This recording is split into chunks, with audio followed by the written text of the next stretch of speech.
Merci de nous retrouver sur les antennes de la télévision du Monde pour cette édition de l'information.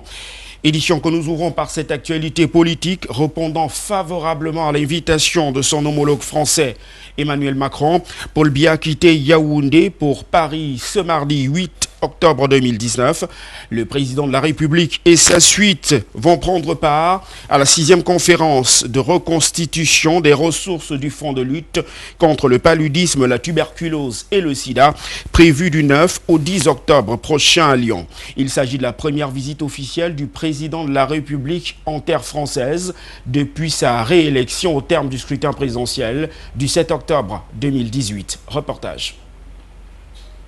Il s'agit du premier voyage officiel du président de la République du Cameroun en terre française depuis sa réélection à la tête de l'État suite à l'élection présidentielle du 7 octobre dernier au Cameroun. Selon un communiqué signé du ministre directeur du cabinet civil à la présidence de la République, Samuel Vondo Ayolo, ce 8 octobre 2019, l'on a appris qu'à l'invitation de son Excellence Emmanuel Macron, président de la République française, son Excellence Paul Biya, président de la République du Cameroun, a quitté Yaoundé ce mardi en fin de matinée avec son épouse Madame Chantal Biya pour prendre part à la 6e conférence de reconstitution des ressources du Fonds mondial de lutte contre le sida, la tuberculose et le paludisme qui se tiendra à Lyon en France les 9 et 10 octobre prochains. À l'occasion de ce voyage, la suite officielle du chef de l'État du Cameroun est d'ailleurs constituée de Lejeune Bela Bela, ministre des Relations extérieures, de Samuel Vondo Ayolo, ministre directeur du cabinet civil à la présidence de la République, de Mengot Victor Aré Ngoko, ministre chargé de mission à la présidence de la République, d'Alamine Ousmaïmé, ministre de l'économie, de la planification et de l'aménagement du territoire, de Malaouda Malachi, ministre de la santé publique, du contre-amiral Joseph Fouda, conseiller spécial à la présidence de la République, d'Alfred Guini, ambassadeur du Cameroun en France, et de Simon Pierre Bikele, chef du protocole d'État.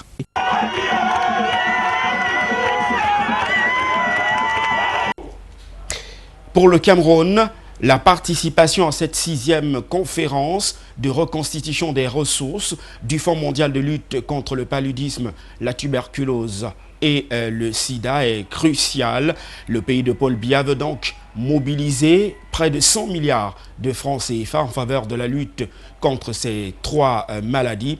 Il faut dire qu'au Cameroun, selon les récents chiffres rendus publics en 2016, ce sont 566 000 personnes vivant avec le virus du sida qui pourraient être privées de traitement en cas de rupture de l'accord entre le Cameroun et le Fonds mondial de lutte contre le paludisme, la tuberculose et le sida. Reportage.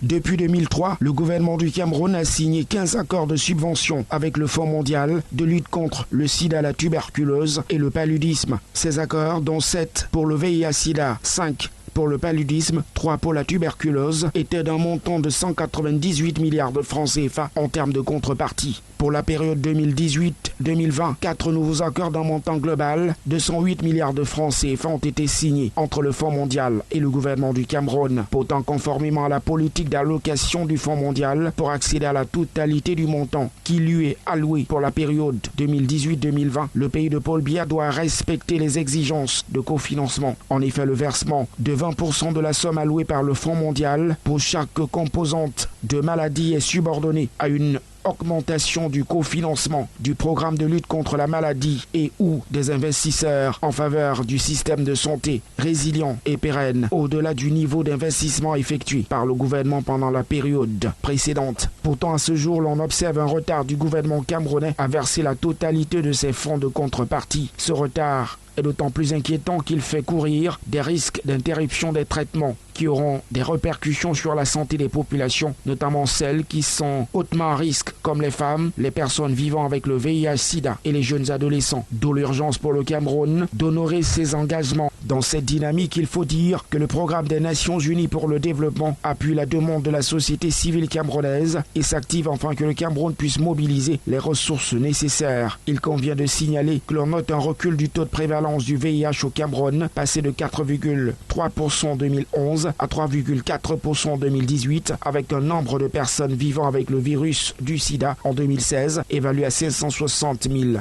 La présence du Cameroun à cette 6e conférence de reconstitution des ressources ressources du Fonds mondial de lutte contre le paludisme, le sida et la tuberculose à travers la participation du chef de l'État Paul Biya est donc une opportunité pour le Cameroun de mobiliser environ 100 milliards de francs CFA pour la période 2021-2023 en faveur de la lutte contre ces trois maladies, tout en ne perdant pas de vue que le Fonds mondial est le premier partenaire du Cameroun pour ces maladies.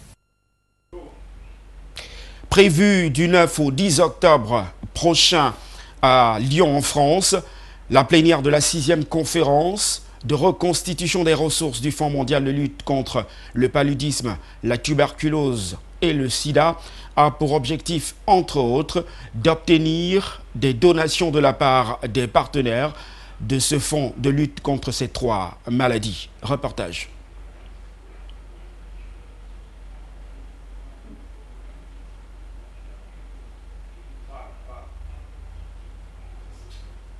La 6e conférence de reconstitution du Fonds mondial de lutte contre le paludisme, le VIH, sida et la tuberculose à Lyon est le point culminant de la campagne de reconstitution lancée lors de la réunion préparatoire en Inde. C'était en février 2019. Les assises prévues à Lyon en France du 9 au 12 octobre 2019 ont pour but d'obtenir des engagements financiers de la part des donateurs du Fonds mondial pour la période 2020-2021 et atteindre l'objectif de reconstitution d'au moins 14 milliards de dollars. Ces assises de Lyon ont également pour objectif de démontrer le rôle de leadership de la France et sa capacité à rassembler la communauté internationale autour d'un sujet crucial pour le développement, mais aussi pour le maintien de la stabilité et la sécurité. Enfin, la 6e conférence de reconstitution du Fonds mondial de lutte contre le paludisme, le VIH et la tuberculose est une plateforme de visibilité pour démontrer les résultats et l'impact des investissements du Fonds mondial sur les trois maladies sus-évoquées et surtout célébrer les contributions des différents membres du partenariat.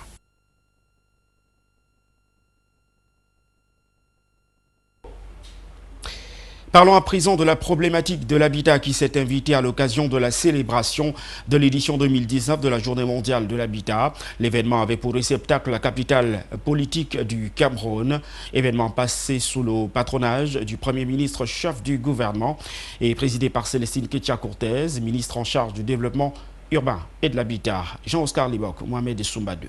L'environnement urbain est une qualité de vie améliorée, crée des opportunités d'investissement pour un développement urbain durable. L'habitat au Cameroun reste encore une équation à résoudre par le ministère en charge des questions d'habitat. Et cela est connu de tous. Depuis la nomination de Célestine Kétia-Cortez à la tête de ce département ministériel le 4 janvier 2019, elle en a fait son principal cheval de bataille. Les dossiers qui somnolaient dans les tiroirs ont été dépoussiérés et remis en question. Les descentes inopinées sur le terrain, les canciques ont été effectués. Les contrats d'aménagement et de construction des nouvelles villes à Yaoundé, au Lembeng et à Douala, Mbanga Bakoko ont été secoués. Pour certains, renouvelés, pour d'autres, résiliés tout simplement. Après quoi, le renouvellement et la redynamisation de l'équipe dirigeante de la Société immobilière du Cameroun qui a tout de suite sorti un plan de travail pour permettre à court et à moyen terme aux citoyens moyens d'être décemment logés. La remise des premières clés à certains acquéreurs de canciques ont été organisées. Au demeurant, là, c'est la phase la plus positive de la politique d'habitat au Cameroun. De l'autre côté, il faut dire que ces logements dits sociaux ont un coût assez élevé, coût qui ne permet véritablement pas à ce citoyen moyen de s'octroyer un bâtisse dans de telles conditions. Conséquence, occupation des espaces marécageux, construction anarchique, promiscuité et pollution de l'environnement. Et là, c'est presque les 70% de la population qui vivote dans des taudis. Le tableau est noir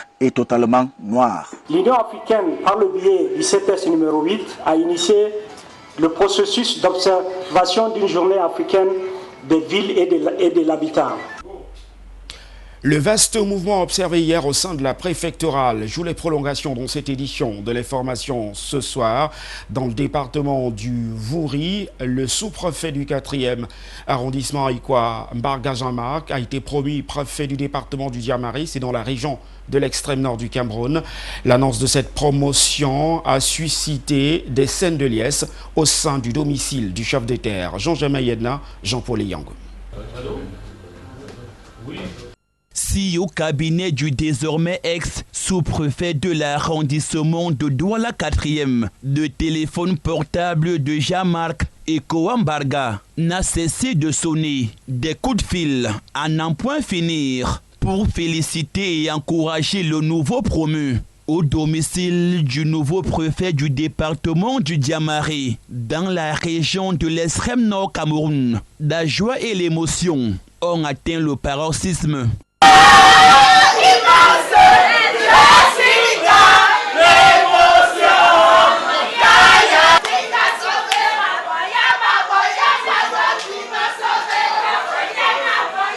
Autorités judiciaires et sécuritaires, parlementaires, hommes politiques, diverses personnalités, collaborateurs, amis et connaissances, aux côtés des membres de la famille, après l'annonce du décret du chef de l'État sur les ondes du poste national, sont venus nombreux féliciter l'homme à l'honneur. Un sentiment de joie, un réel sentiment de satisfaction que d'entendre qu'un décret du chef de l'État passe à la radio et que votre nom est cité. Vous ne pouvez être que heureux et fiers. Je voudrais donc profiter de la circonstance pour remercier sincèrement le chef de l'État pour cette haute marque de confiance qu'il m'a renouvelée aujourd'hui après m'avoir maintenu à Douala 1er, Douala 4e. Il a donc décidé qu'aujourd'hui je sois préfet d'un si grand département comme le Diamari. C'est un sentiment de réelle satisfaction. Après plus de 8 ans passés à la tête de 2 arrondissements, à savoir 6 années et demie comme sous-préfet de Douala 1er et 2 ans comme chef de terre à Douala 4e, dans le département du Vouri, région du littoral, Jean-Marc Ekowambarga vient de bénéficier de la plus haute confiance du président de la République du Cameroun. Toutes les unités administratives ont des défis à relever, c'est des nouveaux challenges, même s'il y a des spécificités d'un département à l'autre ou d'une unité administrative à l'autre. Mais on se frotte, on est préparé professionnellement. Je crois qu'on a un minimum d'expérience qui nous permet d'aller affronter de nouveaux challenges. Un message à vos populations que vous allez laisser bientôt? Écoutez, je crois qu'on aura le temps de faire des messages aux populations qui vont rester, puisqu'il y aura une cérémonie de passation de commandement à Bonabéry. Mais je voudrais déjà remercier sincèrement toutes ces populations qui m'ont accompagné, que ce soit Douala 4e, Douala 1er où j'ai commencé en 2011. Je voudrais remercier tous ceux qui m'ont apporté leur soutien, les collaborateurs directs, les forces de maintien de l'ordre, les autorités traditionnelles, les opérateurs économiques, les ministres du culte, tous ceux qui ont cru en moi.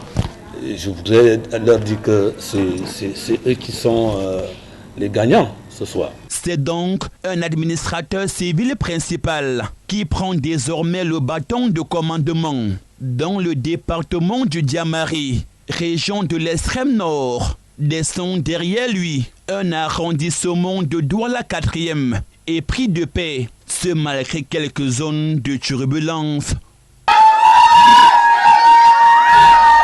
Toujours en rapport avec cette actualité au sein de la préfectorale, rendons-nous à présent dans la région de l'ouest du Cameroun, précisément la capitale régionale Bafoussam, où François Franklin Etapa a été promu préfet du département d'Undé, tout comme lui, Julie Arlette Ewono a été promu chef de terre de Makenene.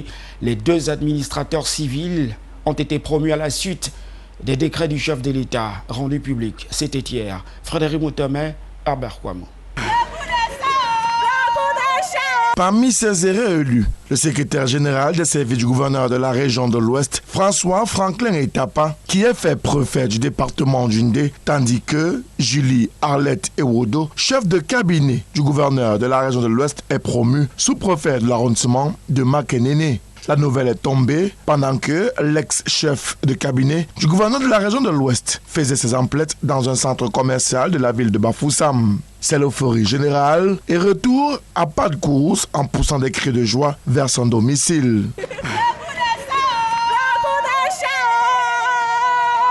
En chemin, elle est stoppée net par ses collaborateurs et amis qui lui adressent leurs félicitations. Une fois à domicile, les coups de fil pleuvent et ne cessent plus de l'occuper au téléphone. C'est le bal des parents, amis et connaissances et même collègues qui viennent féliciter cet administrateur civil qui aura exercé pendant 2 ans comme chef de cabinet du gouverneur de la région du Soleil couchant et qui occupera désormais son premier poste de commandement direct comme sous-préfet de l'arrondissement de Makenene dans le département du Mbam et Inobo, région du centre. Je rends grâce au Dieu Tout-Puissant qui n'a jamais cessé de me soutenir, de m'accompagner dans mon travail.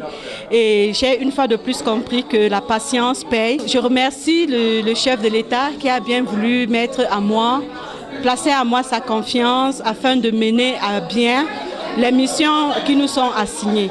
À cet effet, je compte sur la participation et la collaboration de tous pour remplir ces missions.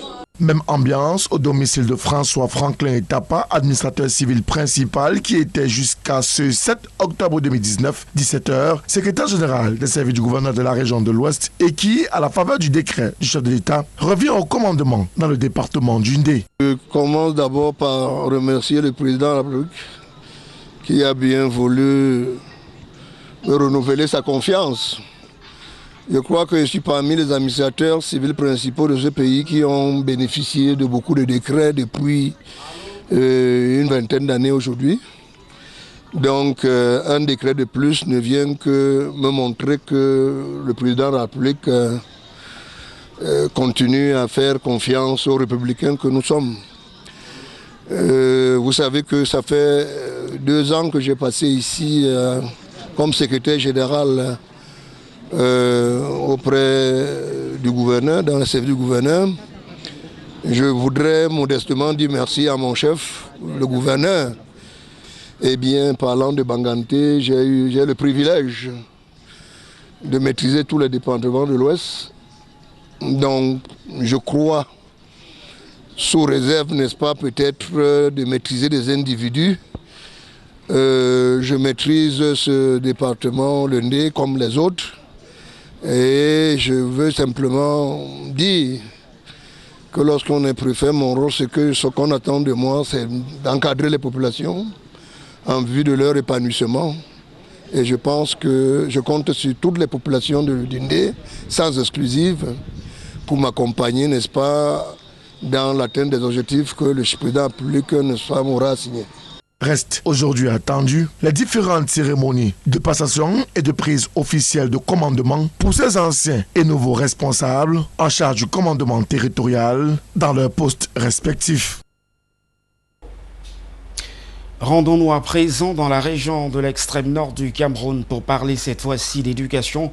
Dans cette édition de l'information, plusieurs semaines après le kick-off de la rentrée scolaire 2019-2020 au Cameroun, plusieurs élèves de Mokolo ne vont toujours pas à l'école, une situation criarde qui a suscité une sonnette d'alarme des responsables d'établissements et des élus locaux. Les précisions de Frédéric Moutomé et d'Adjé Gondji. Plus d'1 mois après le début effectif de l'année scolaire 2019-2020, dont le kick-off a été donné le 2 septembre 2019, les écoles primaires publiques bilingues de Mboa, Djimeta et Mandaka, dans l'arrondissement de Mokolo, région de l'extrême nord du Cameroun, restent désespérément fermées. Et pour cause, le manque d'infrastructures pour certaines et de personnel enseignant pour d'autres. Depuis la création de cette école, qui a commencé en 2010 avec 2 enseignants, jusqu'à aujourd'hui, l'école n'a même pas le site, et l'école n'a même pas les classes, et le véritable problème, c'est le manquement des enseignants. L'année passée, on était à 3. Cette année, les 2 étaient affectés, et moi, je restais seul à l'école comme directeur. Chez nous, il n'y a pas les enseignants. L'année sous-passée, on était à 4 à l'école. L'année sous-passée, là, on a affecté 1, on restait 3. Et l'année-ci, on a affecté 2. Je me trouve maintenant seule. Je me trouve seule dans une école qui a une cercle complet, de la CIL jusqu'à Koumoindou. Donc je ne pouvais pas tenir tous les enfants de la CIL jusqu'à Koumoindou. Face à cette situation inconfortable, tant pour l'unique enseignant disponible par établissement que pour les apprenants, une mesure conservatoire a été prise par l'inspecteur d'arrondissement de Mokolo, celle de regrouper ces différents établissements primaires publics bilingues en un seul lieu. C'est pour cela que le délégué de l'éducation de base a décidé qu'un seul enseignant ne peut rien faire à l'école.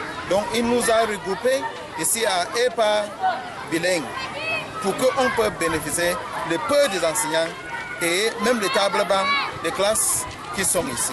Loin d'être la réponse aux problèmes posés ici, les élèves ainsi regroupés doivent désormais parcourir de longues distances à pied, soit près de 10 km pour acquérir le savoir. Encore dans le village Godandamsai, là, il n'y a pas les écoles, même les écoles francophones, il n'y a pas les écoles. Donc les enfants quittent là-bas pour arriver ici en ville, pour se capter. Et la distance, c'est vraiment long pour les enfants.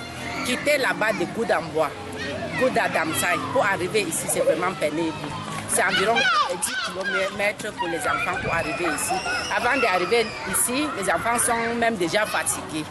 Et pour rentrer aussi, c'est vraiment pénible parce qu'il y a même le soleil, les enfants marchent dans le soleil.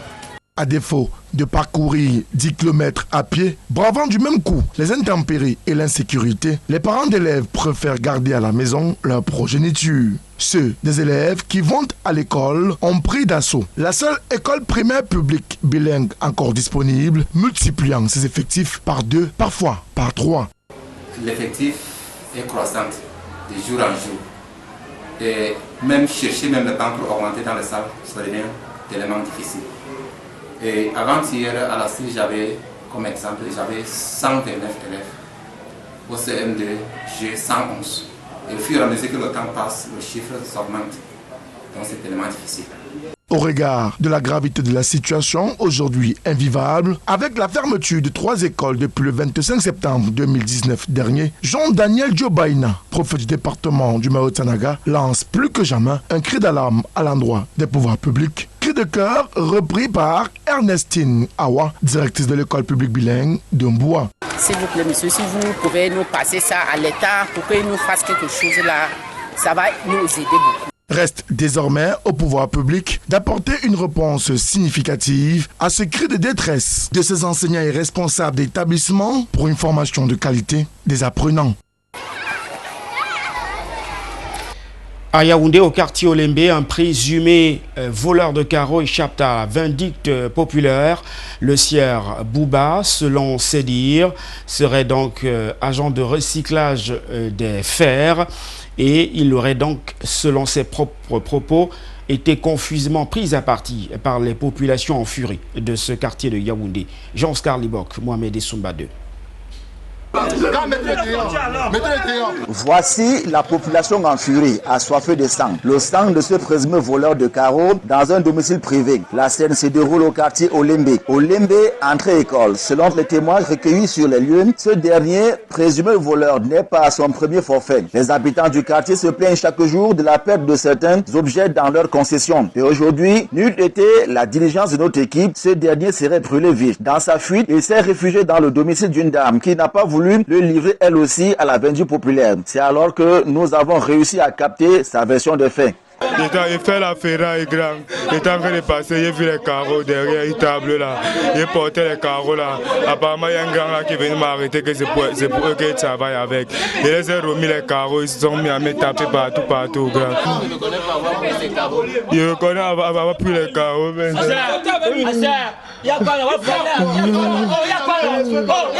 Les fers, les boîtes, les assiettes, les vieilles boîtes grand. La gendarmerie d'Onkolodom a appelé pour intervention au lieu de s'occuper de ce présumé voleur dont la vie était menacée. C'est plutôt à notre matière de reportage que ces derniers ont sorti toutes leurs forces et pouvoir, en arrachant la caméra, nous empêchant en même temps de recueillir les témoignages des victimes. Il faut aussi dire que certains gendarmes de cette brigade brillent assez souvent des faits divers dont ils sont acteurs dans le quartier, qui les impliquent, souillant la tenue de la République qu'ils devaient arborer avec fierté et surtout avec honneur. On en vient maintenant à l'actualité hors de nos frontières. Au Mali, ce sont 920 écoles classées fermées dans le Mali, classés fermés au Mali, pour être plus précis. Des établissements fermés dans plus des 3/4 sont situés principalement dans 2 régions du pays. Il s'agit des dégâts collatéraux observés à l'ouest de l'Afrique depuis l'aggravation du conflit en 2012. Les détails de nos confrères d'Africa News. L'éducation au Mali est devenue une conséquence collatérale du conflit. Le conflit en Afrique de l'Ouest, qui s'aggrave depuis 2012, a privé les enfants déplacés de rentrée scolaire. Pour les habitants du centre du Mali, l'éducation est devenue un luxe. À Ségou, où 20 000 personnes se sont réfugiées, pas une seule école n'a accueilli d'enfants déplacés lors de la dernière rentrée. Aujourd'hui, c'est la rentrée scolaire. Au moment où nous étions dans la logique de rouvrir ces écoles-là, on nous signale dans certaines communes, à Souba par exemple, à côté de Ségou ici, juste derrière le fleuve, on nous signale la présence de djihadistes qui se promènent dans les villages et qui organisent des prêches au cours desquelles ils somment les gens de fermer les écoles. Toute école où on n'enseigne pas, il n'y a pas un enseignement religieux, doit être fermée. Ma fille n'a jamais pu aller à l'école. Il y a 2 ans, quand elle avait l'âge pour commencer les études, les écoles ont fermé et depuis, ma fille n'a pas eu accès à l'éducation. Au Mali, 920 écoles ont été fermées, dont plus des 2/3 dans les 3 régions centrales, Mopti, Ségou et Koulikoro. En actualité sportive de cette édition de l'information ce soir, nous parlons des qualifications pour les Jeux Olympiques de Tokyo 2020. Le Cameroun franchit le 3e tour grâce à Chunjoya Diarra, unique buteuse camerounaise, cet après-midi contre la République démocratique du Congo. Zobel Apollinaire Bon pour les détails. Sur la droite, interception du ballon, tente de se retourner sur elle-même. Attention, une mauvaise passe et c'est une touche. Tout était presque réuni pour faire tomber le Cameroun en République démocratique du Congo. Dès l'entame de la rencontre, les Congolaises se sont montrées plus déterminées et ont fait preuve de réalisme en inscrivant 2 buts lors de la première période. 2 buts qui ont sans nul doute touché le moral des filles de Alain Djumfa qui sont allées au vestiaire avec cette pilule amère difficile à avaler en travers de la gorge. Dès la reprise de la 2e période, les Congolaises ont tenu les Lions indomptables à bonne distance de leur but. Mais le déclic arrive lors des 10 dernières minutes de jeu après que les Camerounaises aient soumis leur adversaire à une rude épreuve physique. Shoot Njoya Adjara, buteuse providentielle, réduit le score à 2-1. Et c'est d'ailleurs ce score qui restera jusqu'à la fin du temps réglementaire. Le Cameroun perd mais se qualifie grâce au but inscrit à l'extérieur. Les Lions indomptables s'imposent donc 3-2 sur l'ensemble des 2 rencontres. Elles croiseront la Côte d'Ivoire pour le 4e et dernier tour de ces éliminatoires des Jeux Olympiques de Tokyo. Une équipe de Côte d'Ivoire que Alain Djumfa devra prendre très au sérieux quand on sait que c'est elle, l'équipe féminine la plus titrée d'Afrique, le Nigeria.